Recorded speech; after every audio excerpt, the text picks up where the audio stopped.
ഇന്നത്തെ പ്രസ് മീറ്റിന് അത്ര വലിയ ഭീകരമായ ഉദ്ദേശമൊന്നുമില്ല കേട്ടോ. പ്രധാനമായിട്ടും ഞാൻ പ്രൊഡ്യൂസ് ചെയ്തൊരു സിനിമ ഈ ഒരു എന്താ പറയുക ഇലക്ഷനൊക്കെ നടക്കാൻ പോകുന്ന ഒരു സ്റ്റേജിൽ ഇറക്കുന്നതായിരിക്കും കൂടുതൽ ഉചിതം എന്ന് തോന്നിയത് കൊണ്ട് നമ്മൾ ഫെബ്രുവരി വരുന്ന 27-ാം തീയതി റിലീസ് ചെയ്യുകയാണ്. അപ്പം അതിനെല്ലാവരുടെയും സഹകരണവും പ്രോത്സാഹനവും വേണം. അത്രേ ഉള്ളൂ, വേറെ വലിയ കാര്യങ്ങളൊന്നും പറയാനില്ല. L Jagadamma 7ാം class B state first എന്നാണ് സിനിമയുടെ പേര്. അപ്പം നമ്മളൊരിക്കൽ ഒരു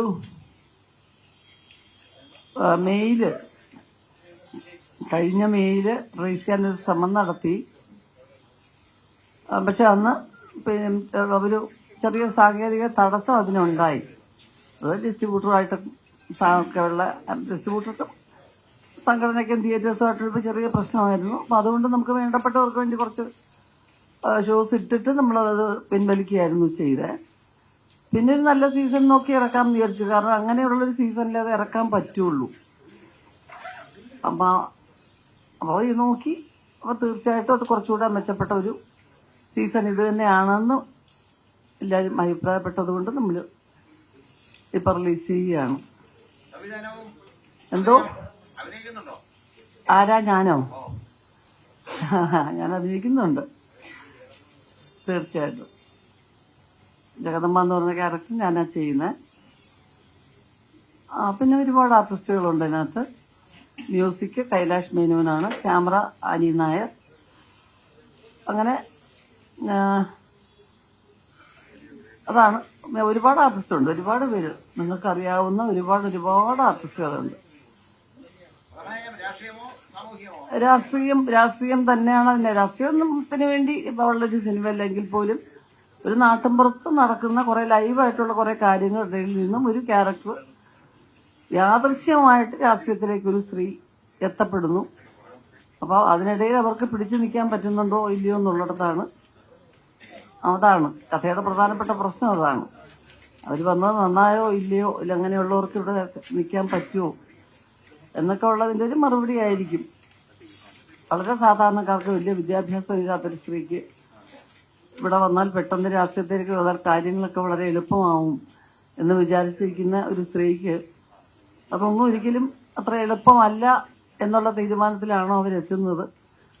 അതല്ല, പൊരുതി നിന്നാൽ ഇവിടെ തൻ്റെ ഇഷ്ടത്തിനുള്ള കുറച്ച് കാര്യങ്ങൾ അല്ലെങ്കിൽ താൻ വിചാരിക്കുന്ന രീതിയിൽ ഈ സമൂഹത്തിന് വേണ്ടി എന്ത് ചെയ്യണോ അതെന്നെ കൊണ്ട് ചെയ്യാൻ പറ്റും എന്നുള്ളൊരു ആത്മവിശ്വാസമാണോ എന്നൊക്കെയാണ് അതിൻ്റെ ഒരു പശ്ചാത്തലം. സംവിധാനം ശിവപ്രസാദ് എൻ്റെ ഹസ്ബൻഡാണ്. അദ്ദേഹത്തിന്റെ സ്ക്രീൻ പ്ലേ തന്നെയാണ്. അദ്ദേഹത്തിന്റെ അനുഭവത്തിൽ ഉള്ള കുറെ ക്യാരക്ടേഴ്സ് അദ്ദേഹത്തിന് നാട്ടിൻപുറത്തുകാരനാണ് അദ്ദേഹം. അപ്പൊ അവിടുത്തെ പഞ്ചായത്തൊക്കെ വളരെ സ്ട്രോങ് ആണ്. പൊതുവെ നമ്മുടെ കേരളത്തിലാണ് പഞ്ചായത്തുകളുടെ ഇലക്ഷനും കാര്യങ്ങളും ഒക്കെ ഇത്രയും ശക്തമാവുന്നത്. കാരണം ഞാൻ തമിഴ്നാട്ടിലല്ലേ.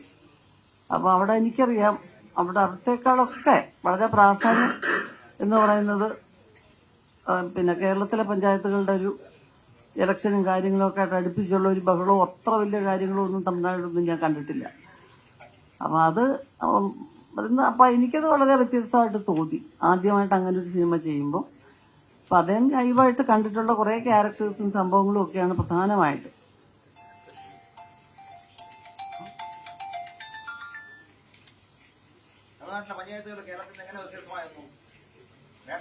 അല്ല, അങ്ങനെ താരതമ്യം ചെയ്യാനൊന്നും അല്ല കേട്ടോ. അതാരാ ചോദിച്ചേ? അതെന്തോ സഹോദരൻ അങ്ങനൊരു ചോദ്യം? തമിഴ്നാടിന്റെ പഞ്ചായത്തും ഇവിടുത്തെ പഞ്ചായത്തും തമ്മിൽ താരതമ്യം ചെയ്യുന്നതാണോ നട്ടിച്ചിക്ക് നമ്മുടെ പണി? അതല്ല, ഞാൻ എന്റെ കാര്യം പറഞ്ഞതാ. ഞാൻ അവിടെയാണ് എന്റെ ഒരു 8-9 വയസ്സ് മുതല് അവിടെ എങ്ങും കാണാത്തൊരു എന്താ പറയുന്ന ഒരു വളരെയധികം പ്രാധാന്യമുള്ളൊരു സംഗതി. പിന്നെ ഇടത്തരക്കാര് നാട്ടിൻപുറത്തുകാരാണെങ്കിലും നമ്മുടെ ആൾക്കാർ കമ്പാരിറ്റീവ്ലി വളരെ വിദ്യാഭ്യാസമുള്ളവരാണ്. കേരളം എപ്പോഴും അങ്ങനെയാണല്ലോ. അപ്പൊ അവിടെ ഇപ്പം വളരെയധികം ബെറ്റർ ആയിട്ടുണ്ടെങ്കിലും പണ്ടൊന്നും അങ്ങനെ ആയിരുന്നില്ല. അപ്പൊ അവിടെ ഉള്ളതെന്ന് പറഞ്ഞു കഴിഞ്ഞാൽ നടപ്പിലാക്കുന്ന കാര്യങ്ങൾ ഇതാണ്, നമ്മൾ സഹിക്കപ്പെടേണ്ടവരാണ് എന്ന് വിചാരിച്ച് അങ്ങ് പോവുമായിരുന്നു. ഇന്നത് റിയാക്ട് ചെയ്യുന്നുണ്ട് എല്ലാവരും ശക്തമായിട്ട്, കാലം മാറിയല്ലോ. അപ്പോ അങ്ങനെ ഞാൻ നോക്കുമ്പോൾ എന്റെ ബന്ധുക്കളെ ഞാൻ നാട്ടിൽ വരുമ്പോഴൊക്കെ ഇവിടുത്തെ പഞ്ചായത്തിന്റെ കാര്യങ്ങളൊക്കെ അറിയുകയൊക്കെ ചെയ്യുമ്പം ഒരു ചെറിയ അത്ഭുതം അന്നൊക്കെ ഉണ്ടായിരുന്നു. അത് ഞാൻ ഒരുപാട് സിനിമകൾ ചെയ്തു. ആദ്യമായിട്ടാണ് എനിക്ക് അങ്ങനെ ഒരു സിനിമ കിട്ടുന്നത്. ഒരു ക്യാരക്ടർ വളരെ ഫ്രീഡത്തോടു കൂടി ഇത് ത്രൂ ഔട്ട് വേഷം ചെയ്യാൻ കിട്ടുന്നത്. അതിനെക്കുറിച്ച് പറഞ്ഞതേ ഉള്ളൂ.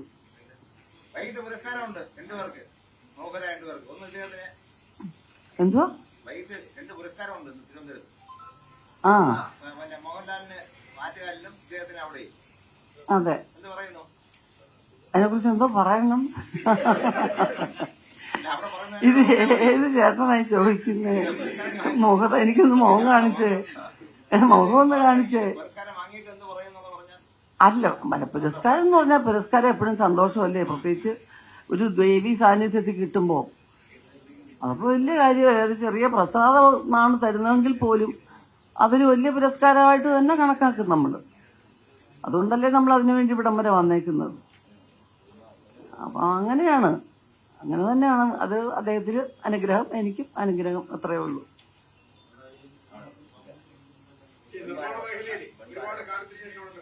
ഒരു മിനിറ്റ്, സമൂഹത്തിന് തീർച്ചയായിട്ടും അത് തന്നെയാണ് കൊടുക്കുന്ന 2-3 കാര്യങ്ങളുണ്ട്. ഒന്നാമത്തെ കാര്യം, തീർച്ചയായിട്ടും രാഷ്ട്രീയത്തെക്കുറിച്ച് സ്ത്രീകൾക്കും വ്യക്തമായ കാഴ്ചപ്പാടുണ്ടാകണം എന്നുള്ളൊരു കാര്യമുണ്ട്. പിന്നെ ഇവിടെ നിൽക്കാൻ അസാമാന്യ ധൈര്യം എന്നതിലുപരി നമ്മൾ കുറെ വിശ്വസ്തരായിരിക്കണം. എന്തിനെ നേരിടാനുള്ളൊരു മനക്കരുത്ത് നമുക്കുണ്ടാവണം എന്നൊക്കെയുള്ളൊരു മെസ്സേജ് ഉണ്ട്. അത് എന്നിട്ട് പ്രശ്നങ്ങളാണെന്ന് പറയുമ്പോൾ നമ്മുടെ കുടുംബത്തിലുള്ളവരൊക്കെ പറയുമല്ലോ, ഒന്നും വേണ്ട, മിണ്ടാതെ വീട്ടിൽ ഇരുന്നാൽ മതി എന്ന് പറയുമല്ലോ. അപ്പൊ അങ്ങനെയല്ല, കുടുംബത്തിന്റെ സപ്പോർട്ടും നമ്മുടെ ചുറ്റിനുമുള്ളവരുടെ സപ്പോർട്ടൊക്കെ ഉണ്ടായാൽ തീർച്ചയായിട്ടും ഇവിടെ നമുക്ക് നിൽക്കാൻ ഒക്കും എന്നുള്ള ഒരു മെസ്സേജ് തന്നെയാണ് പറയാൻ ഉദ്ദേശിക്കുന്നത്. എന്തോ ചോദിച്ച നേരത്തെ?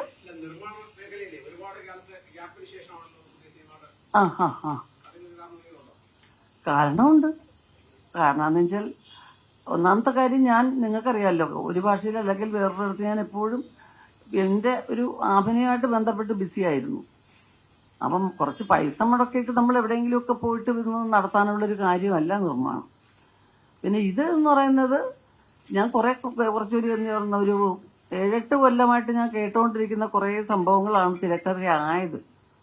അപ്പൊ അതിലൊരു താല്പര്യം തോന്നി. ഞാൻ മാത്രമല്ല, പിന്നെ ഞങ്ങളുടെ കുറേ സുഹൃത്തുക്കളും ഒക്കെ ഈ കഥ ഇതുപോലെ അദ്ദേഹം ഹസ്ബൻഡ് ഇത് വിവരിക്കും. ഞങ്ങളുടെ നാട്ടിൽ ഇങ്ങനെ ഒരാളുണ്ടായിരുന്നു കേട്ടോ, ഇങ്ങനെ പറഞ്ഞ് വന്ന് അതിനകത്ത് കുറേ രസങ്ങളും കുറെയൊക്കെ ഗൗരവമുള്ള കാര്യങ്ങളും ഉണ്ടെന്ന് തോന്നിയപ്പോ എന്തുകൊണ്ടാണ് ഇതൊരു സിനിമയാക്കാൻ ശ്രമിക്കാത്തത് എന്ന് തോന്നുകയും, അങ്ങനെ ആ കൂട്ടത്തിൽ നിന്നും ഒരു ക്യാരക്ടറിനെ കോൺസെൻട്രേറ്റ് ചെയ്ത് ജഗദമ്മയെ മാത്രം അതിലേക്ക് കൊണ്ടുവരികയും ചെയ്തതാണ്.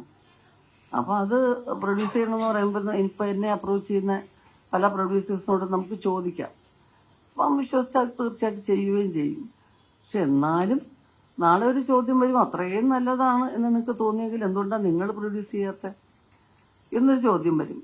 ഇതിനൊക്കെ അപ്പുറത്ത് വേറൊരു കാര്യമുണ്ട്. സിനിമയല്ലാതെ മറ്റൊരു മേഖലയിലും നമുക്ക് ഒരു ബിസിനസ് എന്നുള്ള രീതിയിൽ അല്ലെങ്കിൽ പോലും ഒരു അനുഭവം പ്രാവർത്തികമാക്കാൻ പറ്റുന്ന മറ്റൊരു മേഖലയെക്കുറിച്ച് എനിക്ക് അറിയില്ല. അറിയാവുന്നത് ഇവിടെ ഉള്ളൂ. അപ്പൊ അതിവിടെ ഒന്ന് പരീക്ഷിച്ചു, അത്രേ ഉള്ളൂ. നിങ്ങളെയൊക്കെ വിശ്വസിച്ച്. എന്തുവാ താല്പര്യം ഉണ്ടോന്നോ? ഇന്നിപ്പോ അറിയണോ? ഇത് പറയാൻ പറ്റില്ല. ഇത് കഴിഞ്ഞ ആഹാരമൊക്കെ കഴിച്ച് വയറ് നിറച്ച് പറഞ്ഞാൽ മതിയോ? അല്ല, അതൊക്കെ കണ്ടു, ഇവിടെയും കാണുന്നു, തമിഴ്നാട്ടിൽ കാണുന്നു. അപ്പൊ അതുകൊണ്ട് ഞാനെന്തോ വേണം? ഞാൻ രാവിലെ ടിഫിൻ കഴിച്ചിട്ടില്ല, ഒരു കട്ട കാപ്പി കുടിച്ചോണ്ട് വന്നതാ. നിങ്ങളൊക്കെ ബിസി ആയിരുന്നു. നിങ്ങൾ ഫ്രീ ആയപ്പോ ഞാൻ വന്നിരുന്നു. ഇനി എനിക്ക് പോയി ചോറുണ്ണണം. ഉണ്ട് കഴിഞ്ഞ് പറയണോ ഇപ്പൊ പറയണോ? എനിക്കത് രണ്ടിലൊന്നും അറിഞ്ഞാൽ മതി. ഇപ്പൊ അതുവരെ കാത്തിരിക്കുക. ഊണ് കഴിഞ്ഞൊക്കെ വയറ് നിറച്ച് ഏമ്പൊക്കെ വിടുന്നത് വരെ നിങ്ങൾ കാത്തിരിക്കാമെങ്കിൽ ഞാൻ പറയാം കേട്ടോ. ആ, തീർച്ചയായിട്ടും സാർ, അതൊരു ഏറ്റവും വലിയ വെല്ലുവിളിയല്ലേ. നമ്മൾ എത്രയോ സിനിമകൾ അഭിനയിക്കുമ്പോൾ ആ ഒരു എന്താ പറയുന്നത്, നേരത്തെ പറഞ്ഞ പോലെ തമാശക്കാണെങ്കിലും നിങ്ങളെ വിശ്വസിച്ച് അല്ലെങ്കിൽ ജനങ്ങളെ വിശ്വസിച്ചെന്ന് പറയുന്നത് 100% ശരിയല്ലേ? മറ്റൊരു ജോലിയും പോലെ ഇങ്ങനെ പ്രീവിയസ് എക്സ്പീരിയൻസ് വെച്ചിട്ട് ഇങ്ങനെ ഇന്ന ഇന്ന സമയത്ത് നമ്മൾ ഒരു പടം ഇറക്കിയാൽ ഓടും, അല്ലെങ്കിൽ ഇന്ന ഇന്ന രീതിയിൽ എടുത്താൽ ഓടും. എന്താ ഉള്ളത്? അങ്ങനൊന്നുമില്ലല്ലോ. ഇതൊരു ഗാംബ്ലിംഗ് പോലെ നമ്മുടെ വിശ്വാസത്തിൽ നമ്മളൊരു പടം ചെയ്യുന്നു, അത് റിലീസ് ചെയ്യുന്നു. ഓടിയാൽ ലാഭം കിട്ടും, ഇല്ലെങ്കിൽ അത് കോമ്പൻസേറ്റ് ചെയ്യാൻ ഒരു റെഗുലർ പ്രൊഡ്യൂസേഴ്സ് കുഴപ്പമില്ല, അവർക്ക് പറ്റും. അടുത്തൊരു നല്ല പടം ചെയ്ത തിയേറ്റേഴ്സിനും അല്ലെങ്കിൽ ആ ഡിസ്ട്രിബ്യൂട്ടേഴ്സിനും ഒക്കെ അങ്ങോട്ടും ഇങ്ങോട്ടും ഒരു ലാഭം വരുന്ന രീതിയിലാക്കാൻ പറ്റും. അവർക്ക് സ്ഥിരമായൊരു ടീം ഉണ്ടാവും. ഇതൊന്നുമില്ലാതെ വരുന്നവരെ സംബന്ധിച്ചിടത്തോളം ഏറ്റവും വലിയ റിസ്ക് അല്ലേ? ആ റിസ്ക് അറിയാവുന്നതുകൊണ്ടാണല്ലോ നമ്മളൊരു പടം ചെയ്തിട്ട് ഇത്രയും ക്യാമ്പ് എടുക്കുന്നത്. അപ്പൊ അതങ്ങനെ ഉണ്ട്, അതുണ്ടാവും.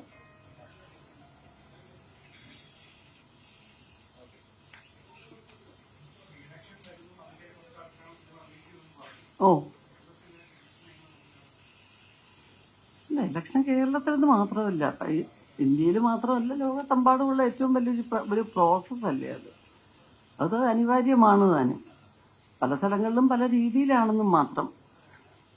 അപ്പോ കേരളത്തിലെ ഇലക്ഷനെ മാത്രമായിട്ട് നോക്കി കാണാനില്ല.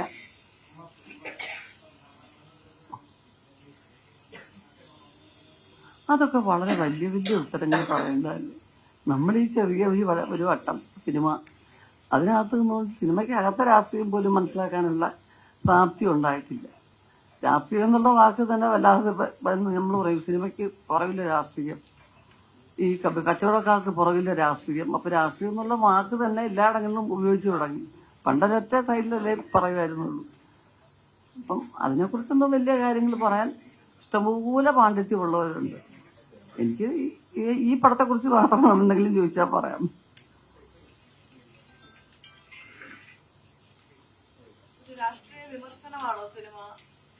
അങ്ങനെ അതെ, ഈ സിനിമ അതാണ് രാഷ്ട്രീയ വിമർശനം എന്ന് പറഞ്ഞു കഴിഞ്ഞാൽ സത്യർ എന്ന് വേണമെങ്കിൽ പറയാം. ഒരു പൊളിറ്റിക്കൽ സറ്റയർ തന്നെയാണ്. പക്ഷെ എന്നാൽ അത് മാത്രമല്ല, അതിനകത്ത് കുറേയൊക്കെ സത്യസന്ധമായ കാര്യങ്ങൾ, അത് ഇപ്പോൾ ലൈവായിട്ടുള്ളൊരു നമ്മൾ അങ്ങനെയൊക്കെ അനുഭവത്തിൽ നിന്നൊരു കഥ വരുമ്പോൾ തീർച്ചയായിട്ടും അതിൽ അങ്ങനെയുള്ള സീൻസ് ഒരുപാടുണ്ടാവും. അത് നമ്മളെ റിലേറ്റ് ചെയ്യും. പഞ്ചായത്തിന്റെ പ്രവർത്തനങ്ങളെ കുറിച്ചൊക്കെ അറിയാവുന്ന നമ്മുടെ ഇപ്പൊ നിങ്ങളെ പോലെ എല്ലാവർക്കും അത് മനസ്സിലാവും. ഇതാണല്ലോ നമ്മൾ അവിടെ നടന്നതുപോലെയാണല്ലോ, അല്ലെങ്കിൽ ഇന്ന സ്ഥലത്ത് നടന്ന പോലെയാണല്ലോ എന്ന് തോന്നത്തക്ക രീതിയിലുള്ള കാര്യങ്ങളൊക്കെ ഉണ്ട് അതിൽ. അതൊക്കെ ഉണ്ട്.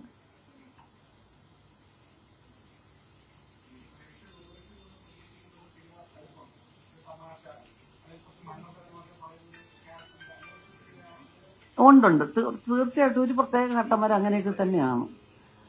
സ്വന്തമായിട്ട് പൊരുതി ജീവിക്കണം എന്നൊക്കെയുള്ള, അപ്പൊ അതിനുവേണ്ടി ചെറിയ ചെറിയ കള്ളത്തരങ്ങളും കാര്യങ്ങളും ഒക്കെ പറയുന്നതൊക്കെ അങ്ങനെയാ. നമുക്ക് ഫസ്റ്റ് ഹാഫൊക്കെ നമുക്ക് അങ്ങനെയാ തോന്നുന്നത്.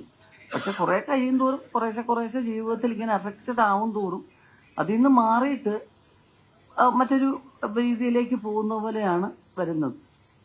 എന്നാലും അടിസ്ഥാനപരമായിട്ട് ആ സ്ത്രീ എന്ന് പറഞ്ഞാൽ അവർക്ക് വിദ്യാഭ്യാസം ഇല്ലാത്തൊരു സ്ത്രീ ആയതുകൊണ്ടുള്ള മണ്ടത്തരങ്ങളും കാര്യങ്ങളും ഒക്കെ ഉണ്ട്.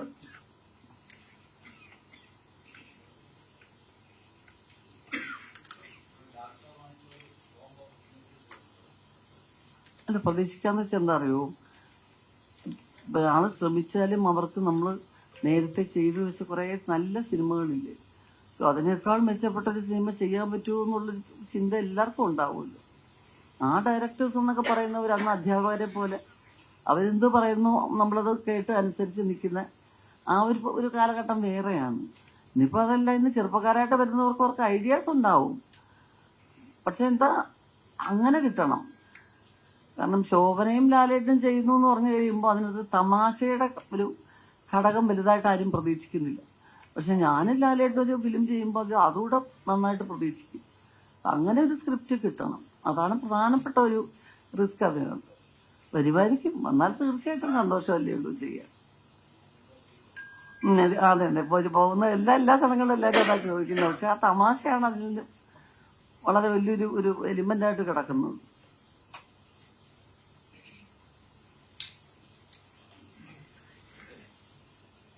ഓക്കെ അല്ലേ?